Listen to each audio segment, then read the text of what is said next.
Hello and welcome to another video. You know what I hate? When I spend hours reading a book and then the next day I almost don't remember anything out of it. Seriously, it's pretty annoying, especially when I just started reading books. I would spend a week or two, even sometimes 3 weeks reading a book cover to cover, but if you ask me the following week about it, I would not remember anything except the main ideas. In that case, what's the point of reading if I'm anyways going to forget most of it? You can't expect me to memorize the whole book. Come on, reading it takes such a long time. Memorizing it will take ages. I don't think anyone here is ready to do that. Neither I am. So I have came across a great solution to remember more of what you read, and it's called SQRRR. Survey, question, read, recite, and review. I have been using this method for a couple of years now, and trust me, it really works. Not only that it will help you to remember more of what you read, but rather with this method you will be able to read much faster than you are doing right now. It has nothing to do with speed reading. In fact, you can implement it right after watching this video. In order to make it easy for you to understand, I will apply this method right in this video so that you can see clearly how it works. For that, I have chosen one of the best books on personal finance, Rich Dad Poor Dad. So the first letter stands for survey. When you first lie your hands in the book, don't directly start reading the book cover to cover, but try to get a general idea about the book first. Look through the pages, understand the structure of the book. Most importantly, pay attention to the table of content because it almost tells you everything about the book. And then look through every chapter, read the headlines, just get a rough idea about each chapter. If it has pictures or graphs, look through them. So the first thing you can see here, it's not how much money you make, it's how much money you keep. So this chapter is most probably about the importance of saving money or how to save money and so on. As you move down, you can see it starts talking about the difference between assets and liabilities. So you are already getting an idea about what the rest of the chapter will be about. The same thing you have to do with all other chapters.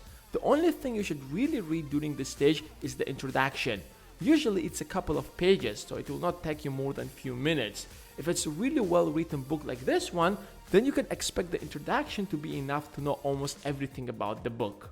While you are reviewing the book, start questioning, which is what the second letter stands for. Write down every question that comes to your mind. For instance, here in this chapter, the rich don't work for money. Then what the heck they work for?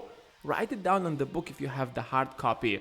Or for example, once you come through this chapter where it's about taxes and corporations, you might start asking, do rich people pay less taxes than poor people? If yes, then how? Or how do rich people use the corporations to pay less taxes? After reading all the headlines of the chapter, you will come up with lots of different questions, and please don't forget to write them down. While you're reviewing the book, what's gonna happen is that you will come across a lot of things that you already know. For example, here in the second chapter, it talks about the importance of saving money. Sounds very familiar because last month you have read The Richest Man in the Babylon by Klassen. So you already know about the importance of saving money to get rich. Why read it again? So you can simply skip that part of the book. That's going to save you tons of time. Some people feel bad if they skip part of the book. They feel like they are not fully reading the book. Keep in mind that you're not reading for the sake of reading. You are reading for the sake of learning new information. So don't hesitate to skip if it's something that you already know.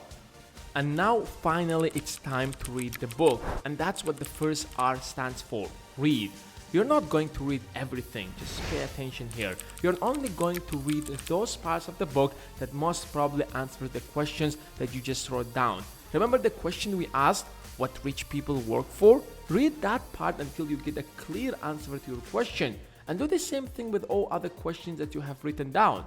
Once you're done reading the book with this method, go back to your questions and try to recite the answers. Or in other words, answer the questions without looking at the book. For example, if the question was, what are the 3 main ways that rich people use to pay less taxes? Try to recall all 3 ways.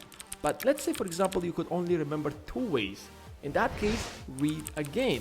But not everything, only the 3rd way that you could not remember. And do the exact same thing with all other questions. This method of reading might seem a little strange to you, but you are going to learn much more compared to traditional way of reading books. Now with this method, you're not going to forget what you will read. You will remember everything you need for a pretty long time.